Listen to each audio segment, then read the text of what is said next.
कोई नहीं जानता, कोई भी नहीं जानता उस घड़ी के विषय में, कोई नहीं जानता उस समय के विषय में कि चोर कब आएगा, कोई नहीं जानता एक गर्भवती स्त्री को पीड़ा कब होगी।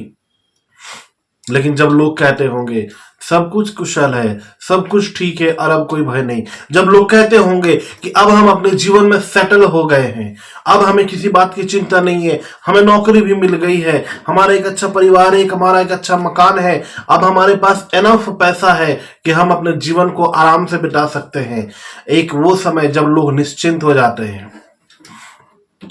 जिस तरह से पूरे दिन काम करने के बाद जब लोग थके हारे घर पे आते हैं तो निश्चिंत होकर अपने भोजन को खाते हैं और वो सो जाते हैं, रात को आराम करते हैं वो कि कल उठकर फिर से वो नॉर्मल अपने जीवन में जाएंगे। उसी तरह से लोग जब अपने जीवन की बात कर रहे हैं, जब वो अपने जीवन में ये बात कहेंगे कि हम कुशल हैं, कोई भय नहीं, हमारे पास एनफ पैसा है, हम सेटल हो गए, हमें सब कुछ अब हो गया। लोगों के जीवन में जिन बातों के लिए वो चिंतित होते हैं, पर बच्चों की शादी, बच्चों की नौकरी, अपनी नौकरी, अपना एक घर, अपना एक मकान, 2 वक्त की रोटी आराम से खाएंगे, रोटी के पराठे और बिरयानी भी खा सकते हैं, जो कुछ मन करे खा सकते हैं। लेकिन लोग जब निश्चिंत हो जाएंगे, परमेश्वर का वचन कहता है एकाएक उन पर विनाश आ पड़ेगा, एकाएक आ पड़ेगा, एकदम अचानक से आ पड़ेगा, वो बोलकर नहीं आने वाला, एकाएक आ पड़ेगा। और विनाश क्यों कह रहा है प्रभु अपने वचन में, अपने आगमन के विषय में वो क्यों ऐसा कह रहा है कि विनाश आ पड़ेगा? क्योंकि ये वो लोग होंगे जो छाती पीटेंगे, ये वो लोग होंगे जो परमेश्वर के लिए तैयार नहीं होंगे, ये वो लोग होंगे जिन्होंने अपने जीवन में कभी जागना नहीं सीखा, हमेशा इस बात के लिए चिंतित रहे कि हम कब एक आराम से हम सोएंगे, कब हम आराम करेंगे अपने जीवन में। लेकिन जब आपको मालूम होना चाहिए एक बात, जब आप किसी परदेश में जाते हैं, है ना, ध्यान दीजिएगा, जब आप परदेश में जाते हैं, किसी एक दूसरे शहर जाते हैं, अपने गांव, अपने कस्बे, अपने मोहल्ले, अपने राज्य को छोड़कर, अपने देश को छोड़कर दूसरे देश में जाते हैं आप, तो क्या वहां पर आप शांति से रह सकते हैं? क्योंकि वो आपका अपना मुल्क नहीं है, वो आपका अपना देश नहीं है, वो अपना शहर, अपने गांव नहीं है, आपके अपने घर, अपने लोग नहीं है, तो क्या आप वहां शांति से रह सकते हैं क्या? मैं समझता हूं आप लोगों में से बहुतों का उत्तर होगा कि नहीं, हम नहीं रह सकते। ठीक उसी प्रकार से परदेश में जाकर के शांति की कामना करना और आराम की कामना करना और सेटल होना और कुशल से रहने की जिस बात के लिए लोग चिंता करते हैं वो संभव नहीं। उसी रीति से वे लोग जिनको परमेश्वर ने बना रखा है, जिनको परमेश्वर ने अपने लिए चुन रखा है, जिनको परमेश्वर ने भेज दिया धरती के ऊपर में, और जब वो धरती पर आए हैं तो यहां आकर अपने अपने जीवन में जब आप खो जा रहे हैं, अपने जीवन में वो काम कर रहे हैं, तो उन्हें याद होना चाहिए कि परमेश्वर के पास हमें वापस जाना है, परमेश्वर के पास हमें वापस जाना है। मेरा देश मेरा ये नहीं है, मेरा देश तो सियोन है, मेरा घर ये नहीं है, मेरा घर वो है जहां मेरा परमेश्वर रहता है, जिसका नाम यहोवा है, जो परमेश्वर है, जो राजा है, जो बादशाह है, उसके पास हमको जाना है, जहां मेरा घर है, जहां मेरा पिता परमेश्वर है। कितने लोग हैं आज जो इस इच्छा को लेकर रहते हैं? जिस तरह से अगर आप कहें अपने जीवन में, तो मैं बताना चाहूंगा कि आप एक तरह के आर्मी हैं, एक तरह की आप सेना है, एक तरह के सिपाही हैं। जब आप इस समय में इस धरती के ऊपर में हैं और धरती में आकर के आप सो नहीं रहे, ये समय है मल्ल युद्ध होने का। और हमारा जो लहू और मांस से हमारा युद्ध नहीं हो रहा है, हमारा युद्ध है अंधकार की शक्तियों से, हमारा युद्ध है उन अंधेरों की शक्तियों से जो आज आपको और मुझे रोकती हैं परमेश्वर के पास जाने से, जो प्रार्थना करने से रोकती है, जो वचन को पढ़ने से रोकती है, जो आराधना करने से रोकती है। ऐसी ताकतें जैसे आपके आलस को लेकर आती है कि नहीं तुम इस समय प्रार्थना नहीं करोगे, तुम थक गए हो। लेकिन परमेश्वर से जब आप थके हारे अवस्था में आकर प्रार्थना करते हैं, परमेश्वर देखता है कि आप कितने डेडिकेटेड हैं, आप कितने समर्पित हैं परमेश्वर के लिए। जब लोग बहाना बनाने लगते हैं नाना प्रकार की, आज मेरे पास समय नहीं है, आज हम यहां जाना है, आज मुझे वहां जाना है, आज मुझे ये करना है, मेरे पास तो समय नहीं हो रहा परमेश्वर के लिए, और जब मैं कभी फ्री हो जाऊंगा तब मैं देखूंगा। ऐसे लोग जो बहाना बना रहे, परमेश्वर उसको भी देखता है। ऐसे लोग जो निरंतर एकदम नियम से परमेश्वर के प्रति ईमानदार है, परमेश्वर ये समय आपका है तो है, परमेश्वर ऐसे लोगों को देखता है, क्योंकि परमेश्वर का देखना मनुष्य कैसा नहीं है, उसका देखना जो है परमेश्वर का हमारा हृदय है, हमारे अंदर के मनुष्यत्वता को देखता है परमेश्वर। बाहरी दिखावा को नहीं देखता है, बाहर के दिखावट को नहीं देखता, बाहर की साज सज्जा को नहीं देखता, परमेश्वर अंदर देखता है, और अंदर देखने के लिए परमेश्वर है, इसीलिए वो परमेश्वर है। यदि आप परमेश्वर के वचन को पढ़े, वहां लिखता है कि वे किसी रीति से ना बचेंगे। गर्भवती स्त्री को नहीं मालूम कि उसको पीड़ा कब होगी, जच्चा की पीड़ा कब वो समय होगा उसे मालूम नहीं, लेकिन वो अचानक से पेन होने लगता है, अचानक से पेन होने लगता है। आप उन लोगों से जाकर के अपने जीवन में देखें, उन लोगों के जीवन को झांके जो कहते हैं हम इस समय बड़ी कठिन परिस्थिति में है, गरीबी अवस्था में है, डर लगता है कि कोई हमारे घर में महंगाई के समय में कोई मेहमान ना आ जाए, क्योंकि हो सकता है हम मेहमान नवाजी से चूक जाए और उसको बुरा लग जाए। कितने सचेत होते हैं अपने जीवन में पैसों को लेकर। क्या आज हम और आप सचेत हैं परमेश्वर के वचन को लेकर? क्या आज हम और आप सचेत हैं? आखिर परमेश्वर को वचन को देखने की जरूरत क्या है? क्या जरूरत है परमेश्वर के वचन को देखने की? क्योंकि परमेश्वर का वचन जो है वो हमारे जीवन की रोटी है। परमेश्वर का वचन जो है वो एक ऐसा गाइड है हमारे लिए जो हमें परमेश्वर तक पहुंचने में मदद करता है, जो हमें परमेश्वर को जानने के लिए मदद करता है, स्वर्ग को जानने के लिए मदद करता है। आज अगर धरती के ऊपर में प्रभु यीशु मसीह को इसलिए मारा गया था, इसलिए उनको क्रूस पर चढ़ा दिया गया था, इसलिए लोग चिल्ला रहे थे कि इसको क्रूस दो, क्योंकि वो जो है यहाँ की संसार की बातों को नहीं कर रहा था, वो स्वर्ग की बातों को कर रहा था। यदि वो व्यवस्था को लेकर एक नया बुक लिख करके और दे देता कि लो ये व्यवस्था है, तो लोग आज उसे उठा देते, उसके लिए एक अच्छा सा स्थान बना देते। लेकिन परमेश्वर प्रभु यीशु मसीह ने क्या कहा? मैं अपनी ओर से कुछ नहीं कहता हूं, पिता मुझ में है और मैं पिता में हूं। पवित्र आत्मा के विषय में भी यही बोला गया, वो अपनी ओर से कुछ नहीं कहेगा, जो कुछ सुनेगा वही आपको बताएगा। सारी चीजें स्वर्ग में ऑलरेडी डिसाइड हो चुकी हैं, जो बातें बोली जाने वाली हैं वो ऑलरेडी डिसाइडेड है। बस परमेश्वर बोलने वालों को ढूंढता है और परमेश्वर अपनी बातों को रखता है। आज जिस समय के ऊपर से हम गुजर रहे हैं वो कितनी इंपॉर्टेंट है। जब परमेश्वर का वचन हमसे बात करता है, हम बहाना बनाते हैं, हम अपने नाना प्रकार के अपने जीवन में समस्याओं को दिखाते हैं, हम अपने कामों को दिखाते हैं कि परमेश्वर हमारा काम है। क्या परमेश्वर को नहीं मालूम है? एक बात से लोग बेखबर रहते हैं कि परमेश्वर कुछ बोलता नहीं, परमेश्वर कुछ नहीं बोलेगा। यदि हम कुछ बहाना भी बना रहे हैं तो परमेश्वर हमें कुछ बोलने वाला नहीं है, कम से कम फोन करके तो नहीं बोलेगा, या व्हाट्सएप में तो बोलेगा ही नहीं। भले बाद में जो होगा देख लेंगे, संभव नहीं है, क्योंकि हम और आप जो कुछ भी कर रहे हैं वो सारी बातें लिखी जा रही हैं। हम जो कुछ भी बोल रहे हैं, जिन भाषा शब्दों का, भाषा शैली का हम प्रयोग कर रहे हैं, वो सारी चीजें लिखी जा रही हैं। आपको मालूम होना चाहिए कि कितना ही क्रूशियल स्टेज है हमारे जीवन के ऊपर में। परमेश्वर मना नहीं करता आप नौकरी मत करो, परमेश्वर मना नहीं करता कि आप बिजनेस मत करो, परमेश्वर मना नहीं करता है कि आप अपने दिनचर्या के कामों को मत करो। आप जरूर से सब कुछ को करो, अपने प्रोफेशन में आप लगे रहो, अच्छी बात है, परमेश्वर उस पर और आशीष देता है आपको। लेकिन कब लोग केवल आशीष की कामना करते हैं कि मुझको मिल जाए, मिल जाए, मिल जाए। लोग कहते हैं प्रार्थना कीजिए कि मेरे जीवन में ऐसा हो जाए, लेकिन आप परमेश्वर के लिए कितना डेडिकेटेड नहीं है उनको पता ही नहीं। तो फिर करना क्या है? लोग तब तक परमेश्वर को नहीं ढूंढते हैं जब तक कि उनके जीवन में मुसीबतें ना आ जाए, जब तक वो कहीं फंस ना जाए, किसी गड्ढे में गिर ना जाए। जब तक वो नहीं गिरते हैं वो परमेश्वर को याद नहीं करते हैं। आप जा करके देखें अपने जीवन में, जब आप खुश होते हैं तो क्या परमेश्वर को उतना ही याद करते हैं? क्या परमेश्वर से उतना ही समीप में रहते हैं? जब आप दुख में होते हैं, जब लोग दुखी होते हैं तो कहते हैं कि हमारे साथ तो कोई नहीं है, हमारा तो परमेश्वर ही है जो हमारे हृदय को जानता है, हमारे दुखों को जानता है। लोग हमारे विषय को नहीं जानते, वो समझ नहीं सकते, केवल परमेश्वर जानता है। खुशी के समय में ऐसा बोलते हैं, खुशी के समय में बोलते हैं परमेश्वर आप रुकिए, मेरे सारे दोस्त और रिश्तेदार हैं यहाँ पर जो हमारी खुशी में शरीक होने आए हैं। अधिक से अधिक एक मीटिंग करवा लेते हैं, बस हो गया। परमेश्वर को लेकर नहीं चलते हैं।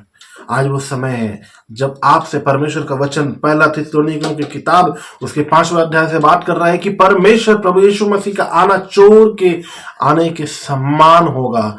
मतलब उसके आने का जिस तरह से समय का कोई उल्लेख नहीं है, कोई पता नहीं चलता, उसी तरह से प्रभु यीशु मसीह का आना होगा जिसके बारे में कोई नहीं जानता। लेकिन हाँ, एक बात है, परमेश्वर का वचन इस बात को भी कहता है कि जब लोग कहेंगे कि सब कुशल से है और हमें किसी बात का भय नहीं, तब एकाएक उन पर विनाश आ पड़ेगा। अब इस बात को आप जान कर रखिए, ये बात अपने जीवन में लिख करके रखिए। आपके इस जहन में ये बात होनी चाहिए कि लोग कब इस बात को बोलेंगे। सब ठीक हो गया, अब देश देश के ऊपर चढ़ाई नहीं कर रहा है, अब सब तरफ शांति ही शांति है, तब समझ लीजिएगा कि प्रभु यीशु मसीह आ रहा है। क्योंकि आज अगर आप देखें तो विश्व के ऊपर में, देश देश के ऊपर चढ़ाई कर रहा है, राज्य राज्य के ऊपर चढ़ाई करने पर है, जाति जाति के ऊपर पीछे पड़े हुए एक दूसरे के ऊपर में, सब तरफ मारपीट चल रहा है। लेकिन एक अभी सब कुछ ठीक है, लेकिन एक समय आएगा जब लोग कहेंगे सब कुशल से है, अब कोई भय नहीं है। सब कोई सोचते हैं कि अभी मुसीबत है, अभी मुसीबत नहीं है, मुसीबत तो बाद में होने वाला है। लोग कहते हैं देखो देखो प्रभु यीशु मसीह आने वाला है, सब तरफ ऐसा हो रहा है वैसा हो रहा। नहीं, जब रुक जाइए, जैसे ही खत्म होने वाला है उसके बाद सब शुरू होगा।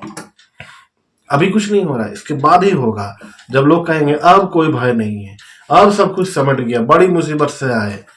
अभी जैसे कुछ समय पहले हम लोग बोल रहे थे अभी कोरोना चला गया, अब सब कुछ हम बच गए, तब तक पता चला कि एक और बीमारी नहीं आ पहुंची है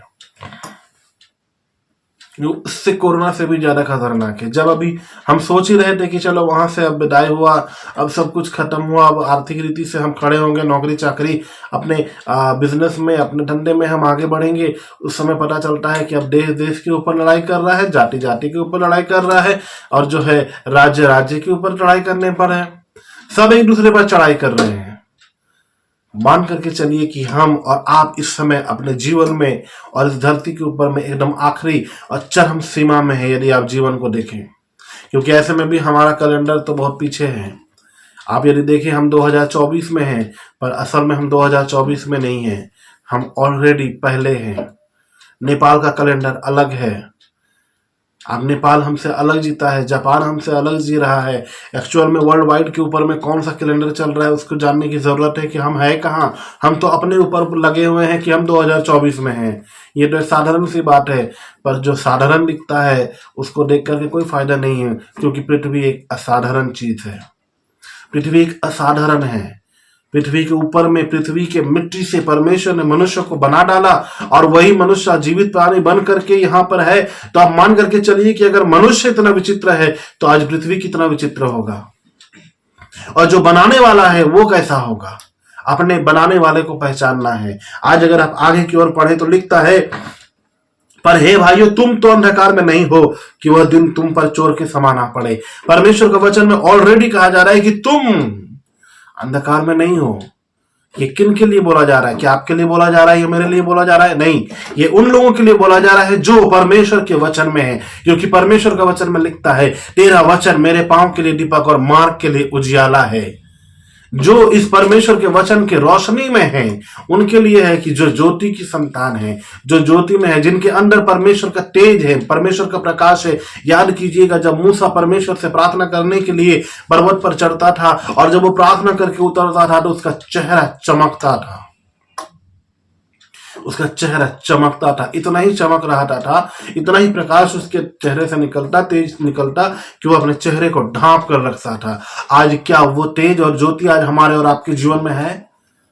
जिनके अंदर में वे ये ज्योति है, जिनके अंदर से, जिनके चेहरे से ये प्रकाश निकल रहा है, ये उनके लिए बोला जा रहा है कि तुम तो अंधकार में नहीं हो, क्योंकि तुम मेरे भाइयों वचन को जानते हो। तुम जानते हो कि परमेश्वर का वचन क्या कह रहा है। तुम जानते हो कि परमेश्वर ने अपने वचन में कैसी शिक्षाओं को हमें दिया है। परमेश्वर ने तो बता रखा है अंधकार और ज्योति में क्या डिफरेंस है।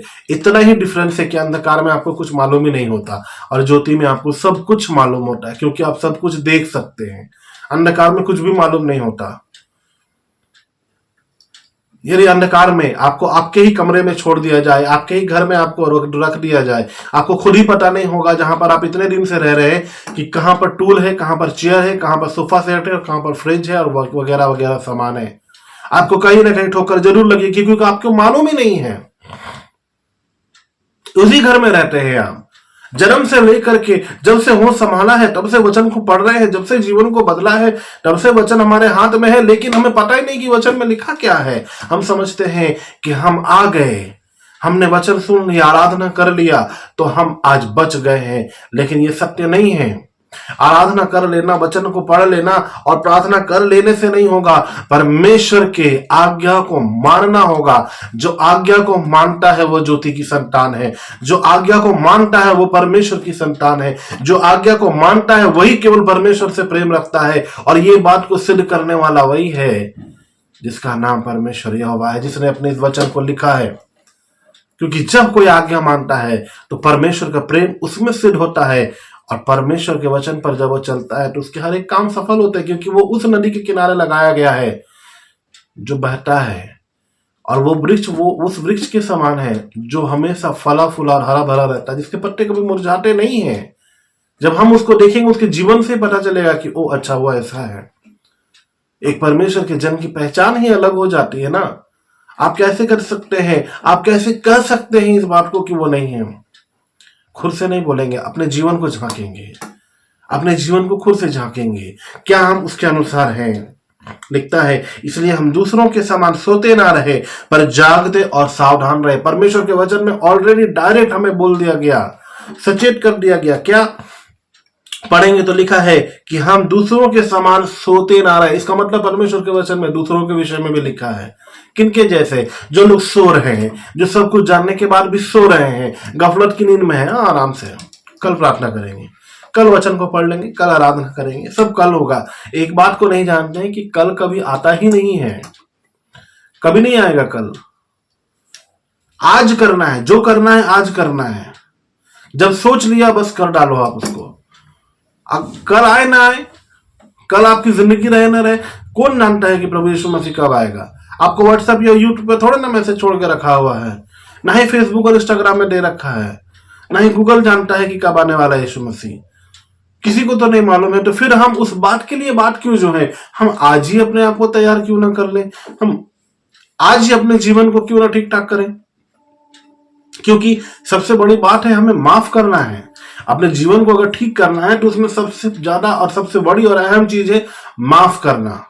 जब हम माफ करते हैं अपने शत्रुओं को, जब हम माफ करते हैं उन लोगों को जिन्होंने हमारा दिल दुखाया है, जब हम माफ करते हैं उनको जिनके वजह से हम दुखी हुए, जिनकी वजह से हमें चोट पहुंची, जिनकी वजह से हम परेशान हुए, हम परेशानी में जीते हैं, जब हम उनको माफ करते हैं, वो सबसे बड़ा और सबसे बड़ा और सबसे बड़ी आज्ञा के हिसाब से हम काम करते हैं। प्रभु यीशु मसीह ने भी माफ किया, हमें भी माफ करना है, क्योंकि परमेश्वर हमें माफ करता है। हम प्रभु की प्रार्थना करते हैं, परमेश्वर हमारे अपराधों को तो क्षमा कर, जैसे हम भी अपने अपराधियों को क्षमा करते हैं। प्रभु आप हमारे ऊपर दया कीजिए, परीक्षा में मत डालिए। तो ये सारी बातें जब हम बोलते हैं तो अभी करना भी तो पड़ेगा। बोलने वाले लोग बहुत है, करता कौन है? क्योंकि परमेश्वर का राज्य पहला कुरिन्थियों 4:20 में है कि पहला कुरिन्थियों में कि परमेश्वर का राज्य बातों में नहीं वरन सामर्थ में है। सामर्थ कब होगा? जब हमारा जीवन बदलेगा, जब हमारे जीवन को हम बदलते हैं उस समय सामर्थ होता है।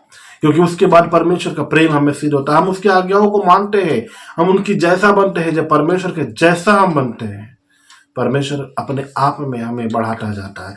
आगे जब आप पढ़े तो लिखता है, क्योंकि तुम सब ज्योति की संतान हो और दिन की संतान हो, हम न रात के हैं न अंधकार के, इसलिए हम दूसरों के समान सोते ना रहे पर जागते और सावधान रहे। क्योंकि जो सोते हैं वे रात ही को सोते हैं और जो मतवाले होते हैं वे रात ही को मतवाले होते हैं। पर हम तो दिन के हैं, विश्वास और प्रेम की झिलम पहनकर, उद्धार की आशा का टोप पहनकर सावधान रहें। परमेश्वर का वचन साफ साफ कहता है हम दिन की संतान हैं, हम ज्योति की संतान हैं, क्योंकि हम परमेश्वर के हैं। अपने आप में बोले कि मैं परमेश्वर का हूं। अपने जीवन में अपने जीव से अंगीकार करें कि मैं परमेश्वर का हूं। अपने जीवन में परमेश्वर को बोले, परमेश्वर मैं आपका हूं, आप मेरे परमेश्वर पिता है, मैं आपका बेटा और बेटी हूं। अपने आप में कहें कि परमेश्वर मैं हूं आपका बेटा और बेटी। अपने जीवन को बदलें, क्योंकि आप ज्योति की संतान है, आप रात के नहीं है। उन लोगों को छोड़ दीजिए जो कहते हैं रात सोने के लिए होती है, उनकी बातों को दूर रखिए। रात सोने के लिए होती है उनके लिए, आपके लिए नहीं। आपको जागना है। रात सोने के लिए होती है मतलब अपने जीवन में लोग आराम से बोलते हैं सोएंगे, उनके लिए नहीं। जो प्रार्थना करने वाले लोग हैं, जो ज्योति की संतान है, क्योंकि जो ज्योति की संतान है वो सावधान रहेंगे, क्योंकि कब परमेश्वर आ जाएगा पता नहीं। अपने जीवन में तैयार रहें, अपने जीवन में आगे बढ़े। आज वो समय है जब आप परमेश्वर के वचन को देखें, जब आप परमेश्वर के वचन के अनुसार चले, जब आप परमेश्वर के वचन को पढ़ें और परमेश्वर से प्रार्थना करें, अपने जीवन को बदले, अपने शत्रुओं को माफ करें, परमेश्वर की आज्ञा को मानते हुए अपने जीवन को बदल डालें और परमेश्वर में आगे बढ़े, ताकि जब मेरा प्रभु बादलों पर आए, जब वो बादलों पर आए और बादलों पर आकर अपने लोगों को देखे जिसको उसको ले जाना है, तो उसमें आप और हम सब लोग जो जो ज्योति की संतान है अपने सिर को गर्व से ऊंचा करके कहे, प्रभु हम यहाँ पर हैं, और प्रभु अपने बच्चों को, अपने लोगों को लेकर जाएगा। इसलिए आइए अपने जीवन को बदलें, अपने दिनचर्या के कामों को करिए, प्रॉब्लम नहीं है, लेकिन ऐसा काम मत कीजिए जिससे परमेश्वर को दुख होता है। ऐसा काम ना करें जिससे परमेश्वर को तकलीफ होता है। ऐसा काम ना करें जिससे परमेश्वर को दिल को चोट पहुंचती है। जैसे आपको दुख होता है, उसी तरह से परमेश्वर को भी दुख होता है।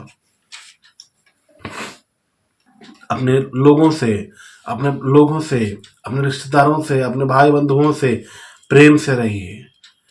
जिस तरह से परमेश्वर ने, मसीह ने हमसे, प्रभु यीशु मसीह ने हमसे प्रेम किया है, जिस तरह से परमेश्वर ने हमसे प्रेम किया, हमारे जाति को नहीं देखा, हमारे रंग को नहीं देखा, हमारे बुद्धि को नहीं देखा, हम अमीर हैं गरीब हैं नहीं देखा, हम मोटे हैं पतले हैं नहीं देखा, हम उसके योग्य हैं कि नहीं है वो नहीं देखा, हमें बात करना आता है कि नहीं वो नहीं देखा, हमारी जुबान साफ है कि गंदी है नहीं देखा। परमेश्वर ने केवल बोला कि नहीं, तुम मेरे बेटे और बेटियां हो, बस खत्म। जिस तरह से परमेश्वर ने हमसे प्रेम किया, उसी तरह से हम भी एक दूसरे से प्यार करें, एक दूसरे से प्रेम करें, सबसे मेल मिलाप से रहें, एक जगह में रहकर सब मिलकर एक साथ प्रार्थना करके अपने जीवन को बदले और हम आगे की ओर बढ़ें। क्योंकि अब समय नहीं है, अब वो समय नहीं रहा कि जब आपको एक एक बात समझाया जाएगा। आपका वो समय नहीं है। अब आपको जल्दी समझना होगा, क्योंकि समय कम है। इसलिए समय को बहुमूल्य समझिए। मैं समझता हूं कि परमेश्वर के इन वचनों के द्वारा आप आशीष पाए और अपने जीवन को बदलेंगे। आइए अपनी आंखों को बंद करेंगे, अपने स्थान पर खड़े होंगे, अपने हृदय पर हाथ रखेंगे और बोलेंगे, परमेश्वर मैं आज से अपने जीवन को बदलता हूं। परमेश्वर मैं आज से अपने जीवन को बदलता हूं। अपने जीवन में अंगीकार करें कि परमेश्वर आज से परमेश्वर मेरा जीवन बदल जाए। मैं आपके लिए जो ज्योति की संतान हूं, वो जो लिखा है वो प्रभु मैं वो बनने पाऊं। परमेश्वर उस वचन को आप क्लेम करें। पहला थिस्सलुनीकियों की किताब के 5वें अध्याय को आप क्लेम करें कि परमेश्वर मैं आपके बच्चा हूं, मैं आपका बच्चा हूं, मैं ज्योति की संतान हूं, मैं रात को सोने वालों में से नहीं हूं, मैं पाप करने वालों में से नहीं हूं। आज मैं सब कुछ छोड़कर आपके लिए तैयार होता हूं, पुनरागमन के लिए जो प्रभु यीशु मसीह का है। आइए अपनी आंखों को बंद करें। सर्वशक्तिमान परमेश्वर पिता, मैं आपका धन्यवाद करता हूं आज के समय के लिए जो आपने हमें दिया। और ये जो परमेश्वर आपके आगमन के विषय लिखा है कि हम ज्योति की संतान है, हमें जागना है, हमें सावधान रहना है, हमेशा बनने पाए। प्यारे पिता, हमारे जीवन से ऐसा होने पाए कि हम अपने जीवन में खड़े उतरने पाए, अपने लोगों से, अपने दुश्मनों से, अपने शत्रुओं से जो हमारे दिल को तोड़ते, जो हमें दुखाते हैं, हमारे हृदय को जो हमें चोट पहुंचाते हैं, परमेश्वर हम उनको माफ करते हैं। माफ करने वाला हृदय हमारे अंदर दे। आपके वचन, आपके आज्ञा को चलने वाले, आपके आज्ञा को पाकर उस पर जो है चलने वाले बनने पाए। प्यारे पिता, अनुग्रह कृपा करें। हर एक जन अपने जीवन में परमेश्वर जब इस वचन के अनुसार अपने आप को बदलता और ढालता है अपने दिनचर्या के कामों में, परमेश्वर अपने पाक रूह से परमेश्वर उन्हें आप मदद करें, उनको सहायता करें, क्योंकि कई बार परमेश्वर लोग गिरेंगे, परमेश्वर उन्हें उठाइए प्रभु जी। ताकि वे सारे लोग गिर कर ये ना कहें कि हमसे नहीं होगा, बल्कि लोग कहें कि परमेश्वर मुझ में सामर्थ दीजिए कि मैं अपने शत्रुओं को माफ करूं।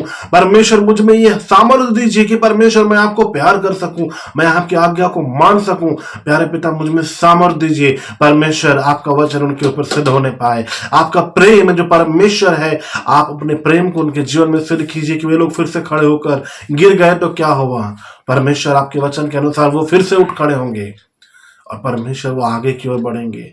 परमेश्वर लोग बदलेंगे पिता, लोगों का हृदय बदलेगा परमेश्वर, एक मौका उनके जीवन में फिर से दिया जाए प्रभु, ऐसा गुजारिश करते हैं। प्रभु अनुग्रह कीजिएगा यीशु मसीह के नाम से, आमीन आमीन। सबको जय मसीह की। हम धन्यवाद करते हैं परमेश्वर का कि परमेश्वर ने इस तरह से हमारे बीच में अपने वचन को बोला है। अधिक से अधिक अपने लोगों में प्यार बनाकर रखें और साथ मिलकर प्रार्थना करें, संगति करें और प्रभु को हमेशा प्यार करें, उसकी आज्ञाओं को माने, उसे छोड़े नहीं। सबको जय मसीह की।